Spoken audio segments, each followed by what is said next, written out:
Hello students, in this video we are going to discuss ISC 2020 physics paper section B, and we are going to start with the very first question, that is question number 2 from the section B.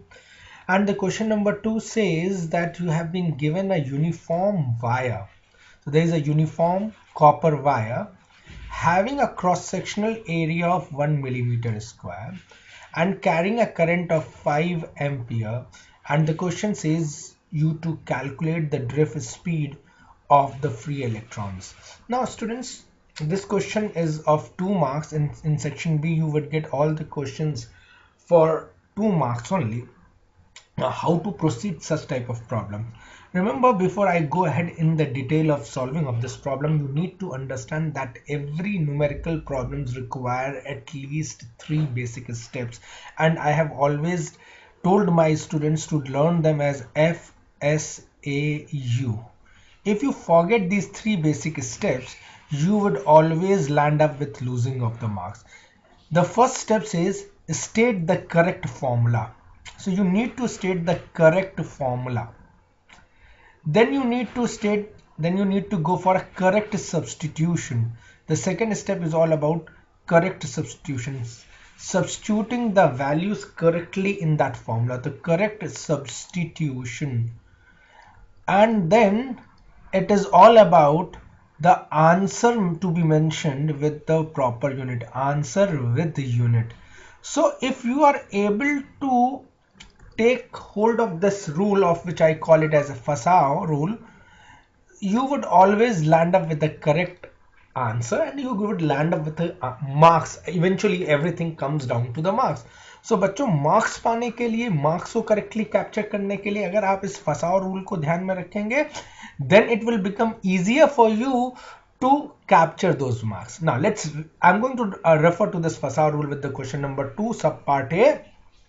चलिए समझते हैं सब part है। यहाँ पे कह रहा है कि आपके पास एक यूनिफॉर्म क्रॉस सेक्शनल वायर है कॉपर का, और उसका एरिया ऑफ क्रॉस सेक्शन क्या है बच्चों?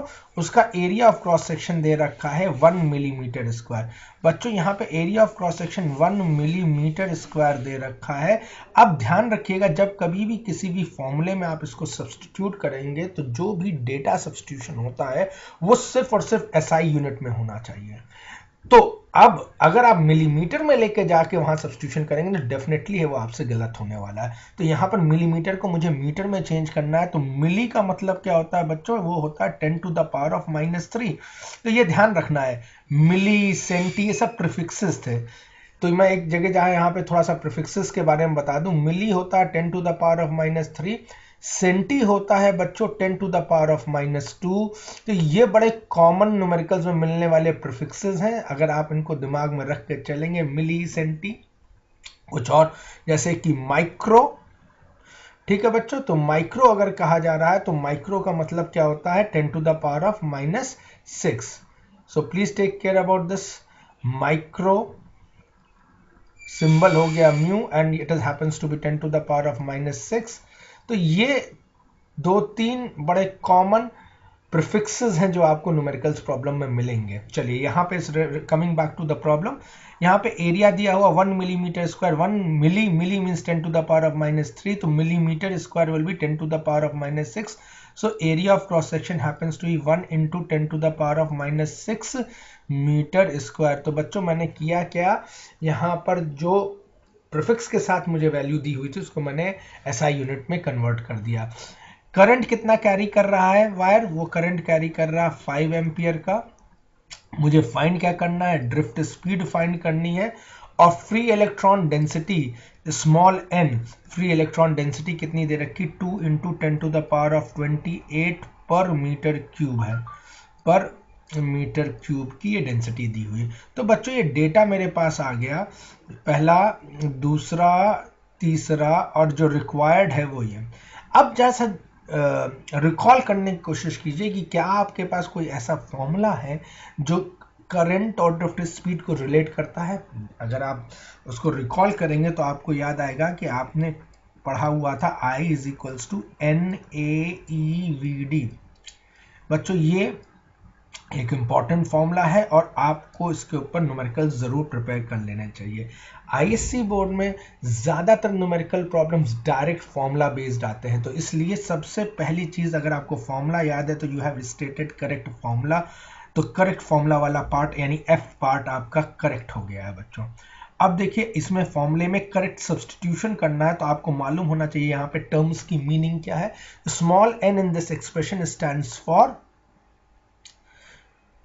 free electron density, A stands for area of cross section, E stands for elementary unit of charge and VD stands for बच्चों drift velocity। मैंने expressions के जो भी values हैं या जो उन terms की meaning है वो बता दी आपको, मैं लिख भी देता हूं यहाँ पर।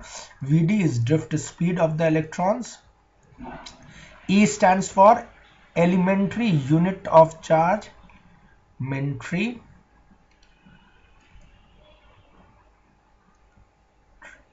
unit of charge, A area of cross section of the wire,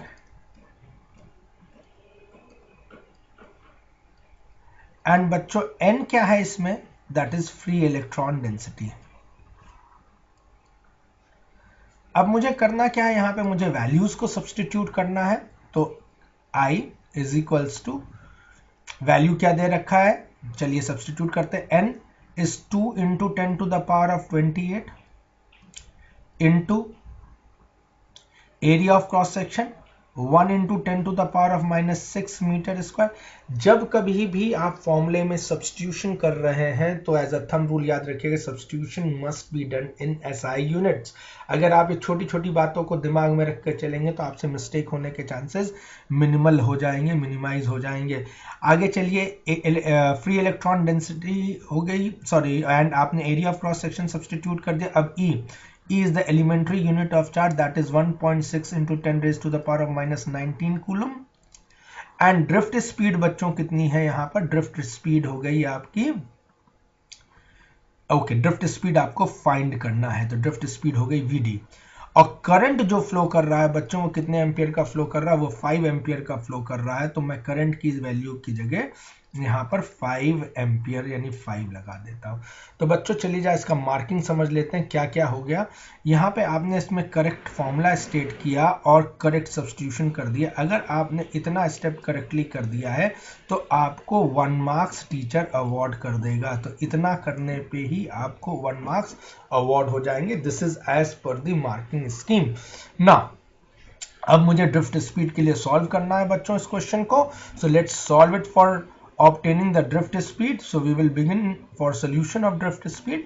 So VD will be equal to 5 divided by, और जितना भी वैल्यू दिया हुआ उसको मैं नीचे ले आता हूं, 2 into 10 to the power of 28 into 1 into 10 to the power of minus 6। और एक मेरी आप लोगों से रिक्वेस्ट है, प्लीज अगर आप बहुत साउंड नहीं है मैथमेटिकल सॉल्विंग के, तो कैलकुलेटर आपको अलाउड है to use calculator and don't take risk over there. तो अब आप इसको कैलकुलेटर से सॉल्व करिए और ड्रिफ्ट स्पीड को कैलकुलेट कर लीजिए। And students, on solving this comes out to be 1.56 into 10 to the power of minus 3 metre per second. अब बच्चों इस चीज को स्टेट करने का आपको लास्ट का 1 मार्क्स मिलेगा, ठीक है। अब अगर यहां पर आपसे एक गलती हो जाती, क्या आपका ये एक्सप्रेशन सही है लेकिन आप यूनिट लिखना गड़बड़ कर गए, तो you will lose that 1 marks. So please take care, answer with unit will ensure that you get 2 marks. So this was the solution of question number 2 subpart A, and now let's move on to the question number 2 subpart B. Question number 2B says that we have been given an electric bulb which has been rated as 250 volt 750 students, and you not required to find out the electric current flowing through it when it is going to be operated on a 250 volt supply. तो आपको सबसे पहले बच्चों क्या find करना है, electric current को find करना है, और दूसरी चीज जो फाइंड करनी है बच्चों वो आपको रेजिस्टेंस को फाइंड करना है। न्यूमेरिकल प्रॉब्लम है बच्चों, करंट डीसी इलेक्ट्रिसिटी का सिंपल न्यूमेरिकल प्रॉब्लम है, सिंपल फॉर्मूलेस को रिकॉल करना है। चलिए देखते हैं इसमें क्या क्या फॉर्मूलेस का यूज हम लोग करेंगे। न्यूमेरिकल को सॉल्व करने से पहले एक बार फिर से रिकॉल कर लेना है कि हमें मालूम होना चाहिए ये फसाओ रूल क्या कहता है। फसाओ rule, you need to correctly state the formula, you need to correctly substitute the values when substituting the values. Remember the values must be substituted in SI unit, and you should always remember to mention the answer with unit. तो चलो बच्चों यहाँ पे सबसे पहले हम लोग correctly फॉर्मूले को स्टेट करते हैं। देखिए यहाँ पे हमें डेटा क्या दे रखा है, तो जो डेटा गिवन है जरा हम उन डेटाज को एक बार रिकॉल कर लेते हैं, एक बार उसको लिख लेते हैं। क्या डेटा दिया हुआ उनको जरा सा रिकॉल कर लीजिए। तो डेटा हमारे पास दिया हुआ है, data that has been given is, तो हमें वोल्टेज दे रखा है, बल्ब जिस वोल्टेज पे ऑपरेट कर रहा है, कितने वोल्टेज पे बल्ब ऑपरेट कर रहा है, 250 वोल्ट पे ऑपरेट कर रहा है, और क्या पावर जनरेट कर रहा है बच्चों, पावर को जनरेट कर रहा है 750 वॉट का पावर जनरेट कर रहा है। मुझे फाइंड क्या क्या करना, मुझे करंट को फाइंड करना है और मुझे रेजिस्टेंस को कैलकुलेट करना है। दो चीजों को मुझे कैलकुलेट करना है बच्चों, एक करंट और एक रेजिस्टेंस। तो क्या हमारे पास, हमें रिकॉल करना है कि क्या हमारे पास कोई ऐसा फॉर्मूला है जो कि वोल्टेज और पावर को रिलेट करता है। तो बच्चों what you need to do, you need to recall the formula which is relating power and voltage. तो from DC electricity you would be able to recall a formula which is P is equals to V into I. अब देखो बच्चों यहाँ पे power दे रखा, हमने formula state कर दिया, यानी फर्स्ट स्टेप हमने कर दिया, ये हमारा फर्स्ट स्टेप था, करेक्टली स्टेटिंग द फॉर्मूला। फिर अब मुझे करना क्या, इसमें सब्स्टिट्यूशन करना है। क्या सब्स्टिट्यूशन करना है, वैल्यूज का। तो पावर कितना दे रखा, 750 वॉट पावर दे रखा, वोल्टेज कितना है 250 इंटू आई, और देयरफॉर आई की वैल्यू क्या मिलेगी मुझे 750 अपॉन 250, और सॉल्व करोगे बच्चों तो इसका आंसर आ जाएगा 3 एम्पियर। अब बच्चों इस क्वेश्चन में सीधे सीधे लास्ट आंसर के ही मार्क्स एलोकेट हुए हैं, क्योंकि 2 मार्क्स का क्वेश्चन है, 2 सब पार्ट है इस क्वेश्चन के। तो यहाँ पे अलग करेक्ट फॉर्मूला, करेक्ट सब्स्टिट्यूशन का अलग अलग मार्क्स का डिस्ट्रीब्यूशन नहीं गया है, स्ट्रेट अवे क्लास 10 से चला आने वाला फॉर्मूला है। तो यहाँ पर इसलिए फॉर्मूला एक स्पेसिफिकली क्लास 12 का नहीं होने की वजह से यहाँ पे मार्क्स सीधे सीधे इन तीनों स्टेप्स को ही मिला के मिलते हैं। तो यहाँ पे ध्यान दीजिएगा, जब भी आपके पास इस तरह के क्वेश्चंस होंगे जो सिंपल क्लास 9-10 के फॉर्मूलाज के ऊपर बेस्ड होते हैं, तो उसमें मार्क्स स्पेसिफिकली फॉर्मूलेस के ऊपर एलोकेट नहीं किए जाते। तो करेक्ट आंसर यहां पे आ गया 3 एम्पियर। अब बच्चों एक चीज को ध्यान में रखना है कि आंसर विदाउट यूनिट गलत हो जाएगा, तो यूनिट को भूलिएगा नहीं। तो ये 1 मार्क्स का एक आपके लिए जगह थी। Now next move on to the next question. मुझे फाइंड करना है रेजिस्टेंस को। तो 2 तरीके हैं, कोई भी तरीका आप अप्लाई कर सकते हैं। आप डायरेक्टली फॉर्मूले को रेजिस्टेंस से रिलेट कर सकते हैं, फॉर्मूला वोल्टेज और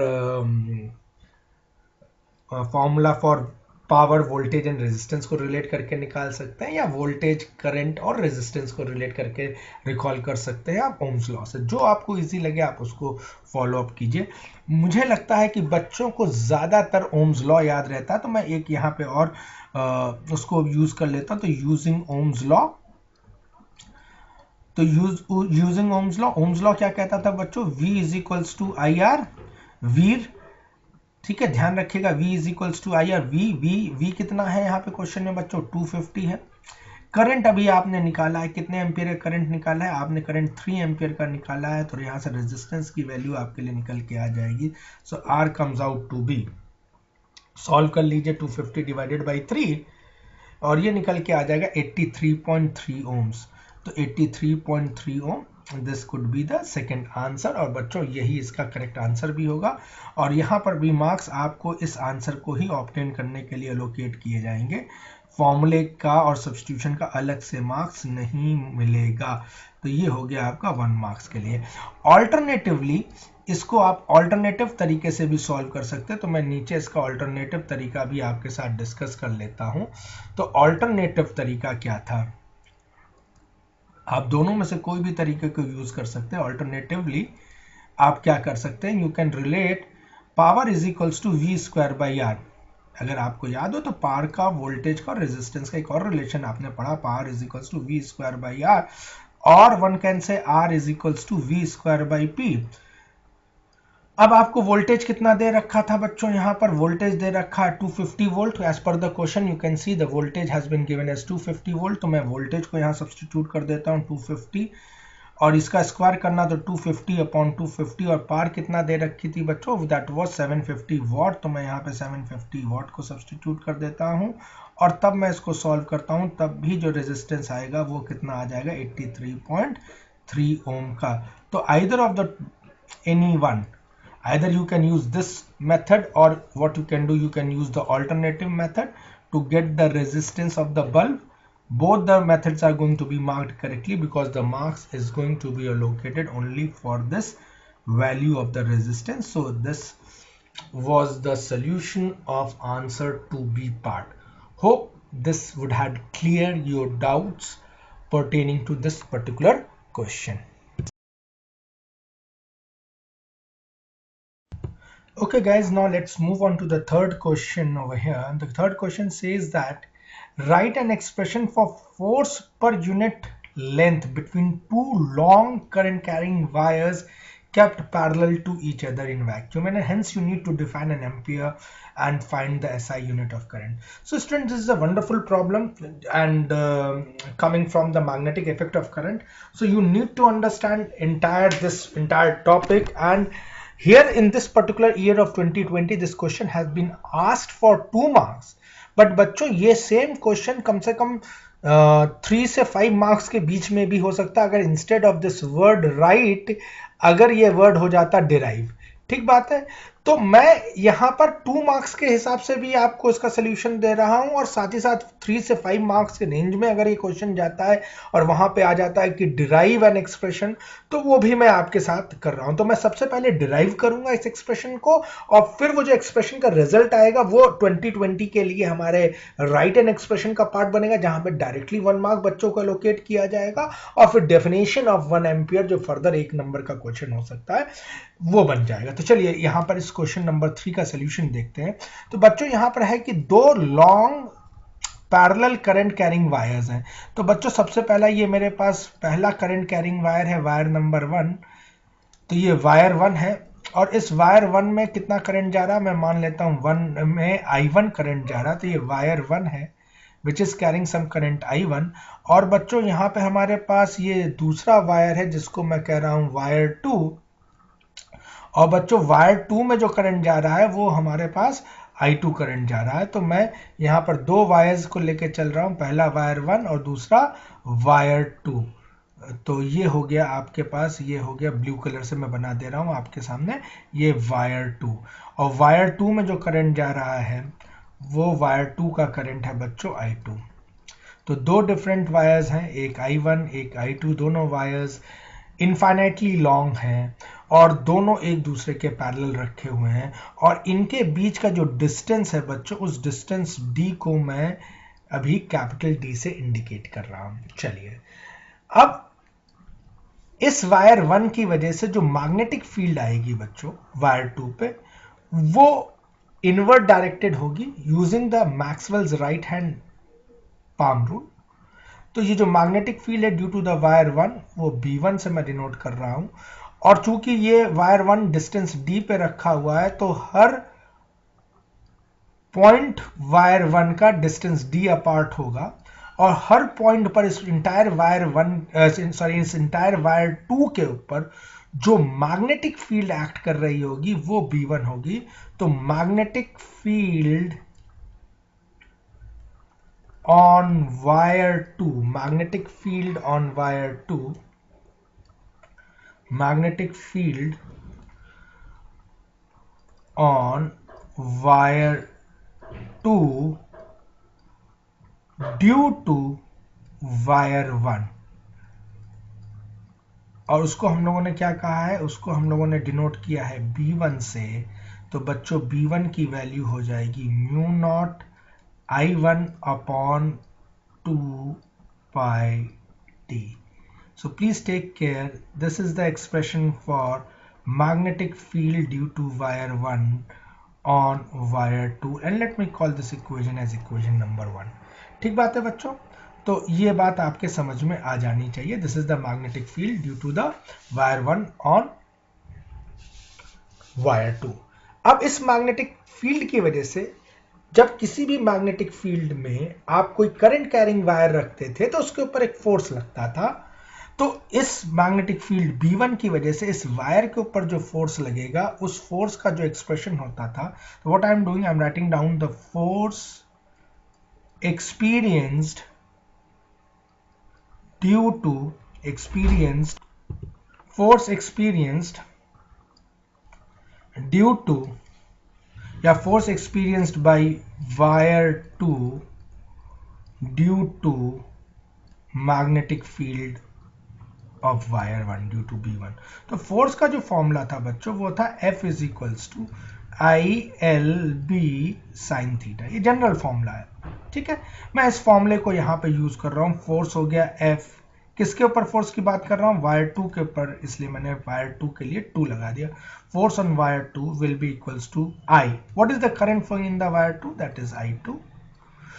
length of the wire, let's say for any length L segment of the wire 2 into जो मैग्नेटिक फील्ड है बच्चों वायर 2 के ऊपर वो है B1, और वो B1 की वैल्यू कितनी है बच्चों, वो है म्यू नॉट I1 अपॉन 2 पाई d.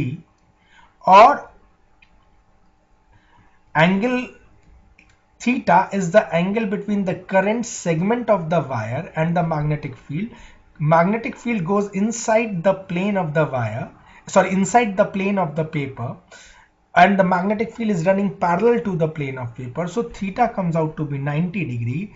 तो sine of 90 degree.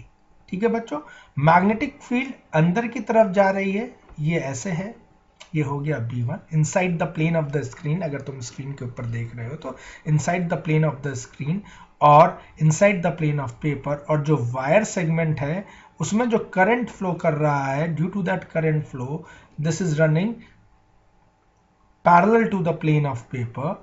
So this is running along the y-axis. This goes inside the negative z-axis. So the angle between them happens to be theta comes out to be 90 degree. तो इसलिए मैंने यहाँ पर बच्चों sin 90 degree रख दिया.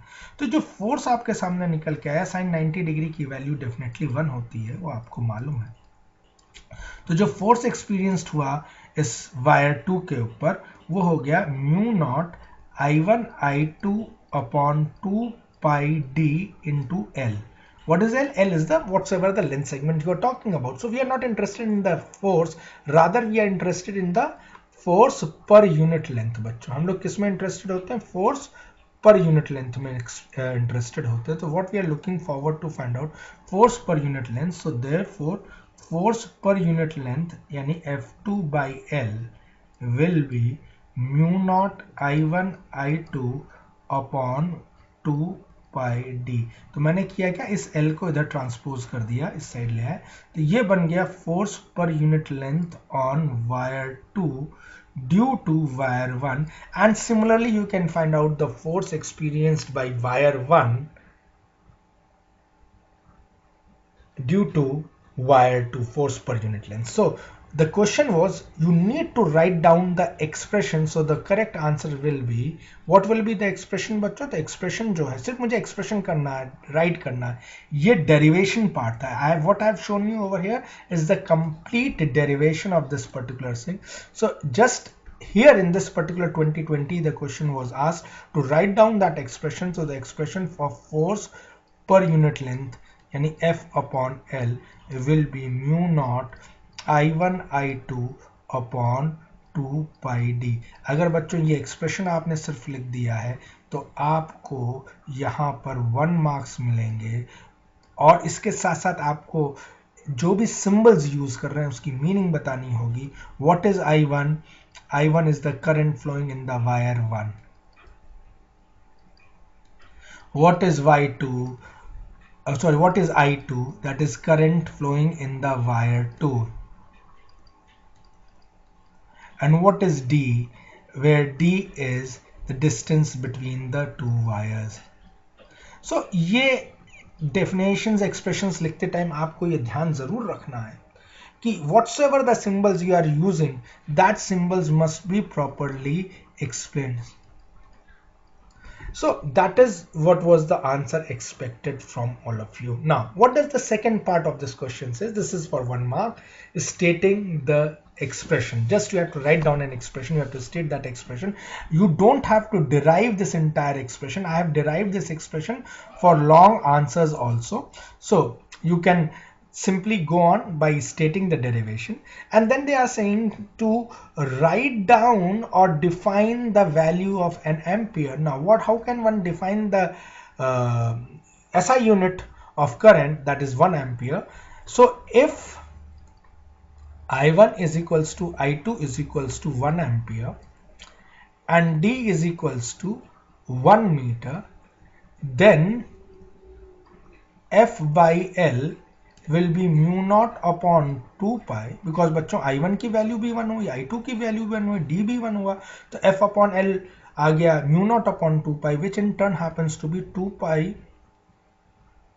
which in turn happens to be 2 into 10 to the power of 2 into 10 to the power of minus 7 Newton per meter. भाई mu naught की value 4 pi into 10 to the power of minus 7 होती थी. Now let's move on to the question number 4. The question number 4 says, it has got two parts. It says define angle of dip, and then it has asked you to state the relationship between magnetic susceptibility and relative permeability of the magnetic substance. So guys, the very first part of question number 4 asks you to define angle of dip, and you can see here I have taken a screenshot of the actual marking scheme that was for ISC 2020, and I am showing you the exact wordings of the answers that was discussed and were given mark or located with the marks. तो बच्चों जो 2020 की जो marking scheme ने जो definitions को approve किया था, मैं वो डेफिनेशंस आपके सामने रख रहा हूँ एंगल ऑफ डिप का. क्या है एंगल ऑफ डिप? जो पहला डेफिनेशन मार्किंग स्कीम कहती है, it is the angle made by magnetic axis of a freely suspended magnetic needle with the horizontal और हॉरिजॉन्टल कंपोनेंट ऑफ अर्थ. तो अगर बच्चे ने ये डेफिनेशन लिखी थी उसको पूरे मार्क्स मिले थे 1 मार्क्स. या बच्चे ने दूसरा जो डेफिनेशन एक्सेप्ट की गई थी वो थी it is the angle between the direction of the Earth's magnetic field and the horizontal in the magnetic meridian at the place. जो second definition जिसको approval मिला था वो था it is the angle between the direction of the Earth's magnetic field and the horizontal in the magnetic meridian of the at the place. और तीसरा definition जिसको approval मिला था वो था it is the angle between or by the freely suspended magnet with the horizontal. तो तीसरा definition जो वर्स्ट पॉसिबल डेफिनेशन कहा जा सकता था वो क्या एक्सेप्ट किया गया था? It is the angle between the freely suspended magnet with the horizontal. मैं थोड़ा इसको इनलार्ज कर दे रहा हूं so that you all can see the exact definition. Then the third और the next accepted definition which was taken into account was it is the acute angle between the horizontal component of Earth's magnetic field and magnetic meridian at that place. तो बच्चों ये 4 definitions थी, इन चारों को आप note कर सकते हैं. द बेस्ट डेफिनेशन मैं आपके साथ शेयर कर दूंगा. तो ये हमेशा याद रखिए marking scheme the worst possible answer को डिस्कस करता है. तो चलिए कीवर्ड्स देख लेते हैं. It is the angle, basically it should be it is the acute angle made. ध्यान रखना है बच्चों, एक्यूट एंगल ही एंगल ऑफ डिप को होता है, 90 डिग्री से लेस रहता है ये एंगल. तो it is the acute angle made by whom? Made between the magnetic axis of a freely suspended magnet. तो made between the magnetic axis of the freely suspended magnetic needle with the horizontal or the horizontal component of earth. तो ये best definition हो जाएगी. It is the acute angle made by the magnetic axis of a freely suspended magnetic needle with the horizontal or the horizontal component of earth. या otherwise you can say it is the acute angle. तो अब बच्चों ये acute angle का होना जरूरी है. acute angle या angle चलेगा, ठीक है. बेटर वर्ड क्या है? Acute angle. किसके बीच में? Between the direction of earth's magnetic field and the horizontal in the magnetic meridian in this place. सो ये भी डेफिनेशन एक्सेप्टेड है. मैंने कीवर्ड्स को हाईलाइट कर दिया. Next, coming up to the next one. It is the acute angle. एक बार फिर से मैं बताऊंगा, एम्फेसाइज करूंगा वर्ड एक्यूट एंगल. बिटवीन और by the freely suspended magnet with the horizontal at the place, between the horizontal at that place. ठीक बात है बच्चों. और जो चौथा डेफिनेशन था उसका कीवर्ड, तो it is the acute angle in the horizontal, between the horizontal component of earth's magnetic field and the magnetic meridian at the place. So इनमें से कोई भी डेफिनेशन आप चूज कर सकते हैं जो आपको इजी रहे. कीवर्ड्स मैं लिख देता हूं एक बार ताकि आपको ध्यान रहे. जो पहला इंपॉर्टेंट कीवर्ड है वो है एक्यूट एंगल. किसके बीच के एक्यूट एंगल की बात किया जा रहा है? Between the magnetic axis of a freely suspended magnet. तो मैग्नेटिक एक्सिस या फिर मैग्नेटिक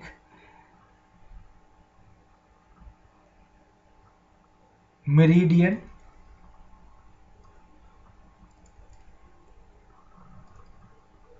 तो दूसरा जो इंपॉर्टेंट वर्ड है बच्चों ध्यान रखिएगा, मैग्नेटिक एक्सिस या फिर मैग्नेटिक मेरिडियन है.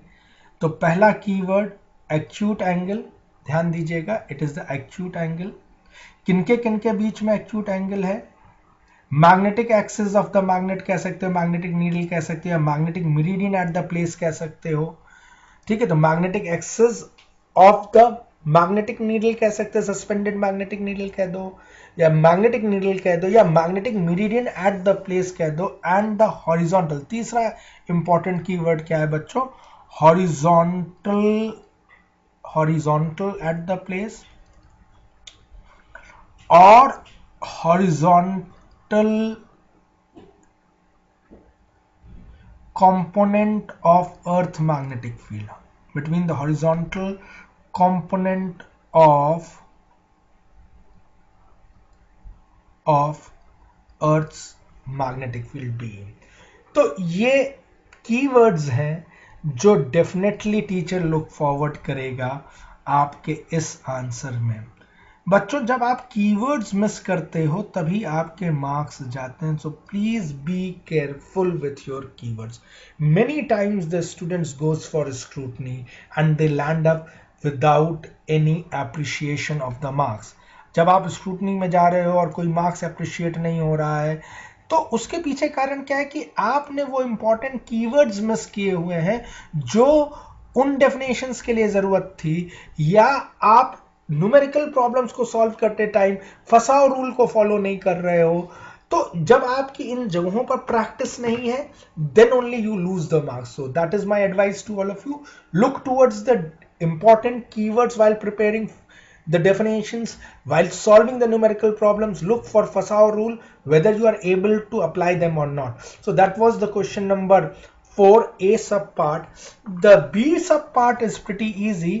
डायापैरा फेरोमैग्नेटिज्म का हिस्सा है और वहां से यानी मैग्नेटिक प्रॉपर्टीज ऑफ सब्सटेंसेस के आता है. वहां पर आपने पढ़ा है मैग्नेटिक ससेप्टिबिलिटी के बारे में, आपने पढ़ रखा रिलेटिव परमिएबिलिटी के बारे में. तो आप उनको रिलेट करने को कह रहा है. तो relationship is mu R is equals to 1 plus chi. So this is the relationship which was expected from you. There is no derivation asked, you have to simply state. So you simply go ahead with the statement of this expression and you will get 1 marks. So 1 marks for the definition part of angle of depth. Another 1 marks was given to the for writing the correct relationship between magnetic susceptibility and relative permeability of any magnetic substance. Hope you have been able to understand the solution of problem number or question number 4. Let's move on to the next question, and that is question number 5. So let's see the question number 5. What does the question number 5 says? It says that there is a figure 1 given below, shows a metallic rod of length L is equals to 80 centimeter kept in a uniform magnetic field of flux density of 0.5 Tesla on two parallel metallic rails P and Q. So there are two parallel metallic rails P and Q. So you can see this is the two parallel metallic rails P and Q, and you need to find out the induced EMF across this rod Mn when it is moving towards right with a constant velocity of 36 km per hour. This was the sample, this is the screenshot, or you can say this is a sample of marking scheme which talks about how to allocate the marks to the student for question number 5, and you can very easily see that the question says or the marking scheme says allot 1 marks for either stating the correct formula and then followed by correct substitution. तो बच्चों एक mark correct formula followed by correct substitution, जो हम लोगों ने बार बार मैं कहता हूं फंसाओ रूल, उसी का वो आउटकम है. तो correct formula followed by correct substitution and with correct answer with unit. तो आप देख सकते हो वो सारी चीजें काउंसिल के जो मार्किंग स्कीम है उसमें बहुत कैटेगोरिकली मेंशन होता है. जो मार्किंग स्कीम है उसी को टीचर को या एग्जामिनर्स को फॉलो करना होता है और वो तभी मार्क्स आपको एलोकेट कर पाएंगे. तो बच्चों फंसाओ रूल को आपको 100% दिमाग के अंदर रख के चलना. अगर वो आप न्यूमेरिकल प्रॉब्लम्स में गड़बड़ कर दोगे फिर चीजें गलत हो जाती हैं. चलिए मैं इस क्वेश्चन को सॉल्व भी कर देता हूं आप लोगों के साथ साथ, समझते हैं उसको कैसे सॉल्व करना चाहिए था. तो जैसा कि आप देख सकते हैं ये क्वेश्चन जो है वो क्वेश्चन डायरेक्टली पूछा गया है ईएमएफ के चैप्टर से. इलेक्ट्रोमैग्नेटिक इंडक्शन करके ये चैप्टर है आपकी किताब में. अगर अभी तक आपने बुक को स्टार्ट नहीं किया है फॉलो अप करना, तो मेरा एक सजेशन होगा आप लोगों से कि kindly start using the book as prescribed by your school teacher और your board teacher. Competition level पे तो आप डेफिनेटली एससी वर्मा वगैरह को फॉलो कर लेते हैं, बट स्कूल लेवल पे आप please follow up the proper book that has been prescribed by your school teacher for your board examinations. Now electromagnetic induction में हम लोगों ने एक टॉपिक पढ़ा था जिसका नाम था मोशनल ईएमएफ. बच्चों I believe you all have studied, derived the expression for motional EMF. The correct way of deriving it should be known to you. नहीं मालूम तो आप वीडियोस मेरे YouTube चैनल में भी जाकर देख सकते हैं. और मोशनल EMF में जो इंड्यूस्ड EMF का फॉर्मूला निकल के आता था वो आता था BLV. इस फॉर्मूले में इंड्यूस्ड EMF E है. B जो है बच्चों वो मैग्नेटिक फील्ड, जिस मैग्नेटिक फील्ड में आप रॉड को मूव कर रहे हैं, तो this is the magnitude of the magnetic field. L length of the rod है, जिस रॉड को आप मूव कर रहे हैं उसका लेंथ ऑफ द रॉड. और V क्या है? वेलोसिटी ऑफ द रॉड है. मैंने फॉर्मूला आपके सामने स्टेट कर दिया. अगर आपको नहीं मालूम है तो आप इसको नोट कर लीजिए अपनी कॉपी में. और अब नेक्स्ट पार्ट क्या करना है, मैं जब भी कहता हूं न्यूमेरिकल को सॉल्व करने का जो तरीका मैं अपने स्टूडेंट्स को सिखाता हूं वही मैं आपके साथ भी शेयर कर रहा हूं कि भाई सबसे पहले जो भी डेटा दिया गया उस डेटा को आप रिकॉर्ड कर लीजिए इन एसआई यूनिट्स. तो बच्चों चलिए देखते हैं हम लोग के पास इस क्वेश्चन में क्या क्या डेटा मेंशन किया गया है. तो जो डेटाज मेंशन है अगर आप उसको रिव्यू करेंगे तो आप पाएंगे कि length of the rod has been mentioned as 80 centimetre. तो बच्चों जो लेंथ ऑफ द रॉड है वो कितना दिया हो, 80 सेंटीमीटर दिया है. और तुम्हें अभी मैंने समझाया था स्टार्टिंग ऑफ द वीडियो में centi is a prefix which has been multiplied. तो इसको हमें एसआई यूनिट में लाना होगा. तो 80 into 10 to the power of -2 metre. Data हमेशा आप रिकॉर्ड कीजिए in SI system of unit. Please take care about this fact.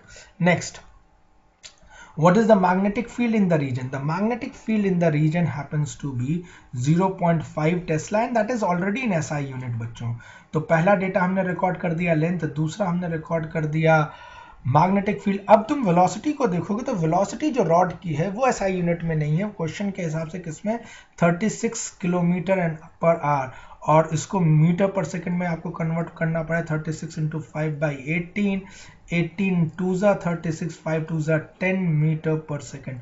तो बच्चों ये आपके डेटाज आ गए जो एज पर द क्वेश्चन। अब मुझे फाइंड क्या करना है, मुझे इंड्यूस्ड ईएमएफ फाइंड करना है। तो E is equals to BLV। B आपको मालूम है कितना है, 0.5 tesla. Length of the rod कितनी है, 80 इंटू 10⁻⁻²। और वेलोसिटी कितनी आई है बच्चों, वो 10 मीटर पर सेकेंड आई है। सॉल्व कर लीजिए, ये सॉल्व होके आ जाएगा 4 वोल्ट। तो what is the induced EMF? Induced EMF will be 4 volt. So this is the correct answer. How the marks are going to be distributed, you need to take care about. You have to first mention the induced EMF formula. This is the first tick you are going to get, followed by the correct substitution that will ensure your 1 marks, and then the correct answer with unit will give you another 1 mark. So this question together was for 2 marks. Hope this will help you to understand the proper approach of solving your board examination paper. So this is where we are going to end this particular video. On the next video, we are going to continue with the numerical problems given on to the page number 4. Thank you very much, students.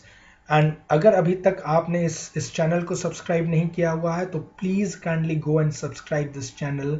Do like the videos. जब आप किसी video को मेरी like करेंगे तो उससे दो चीज़ें होंगी, इस तरह के जितने भी एसोसिएटेड वीडियोस होंगे वो गूगल का एल्गोरिथम आपके वीडियो मोबाइल स्क्रीन पे लेकर आ जाएगा। That's the reason why we keep asking you to keep liking the video so that you can get the Google knows what to show you and when to show you.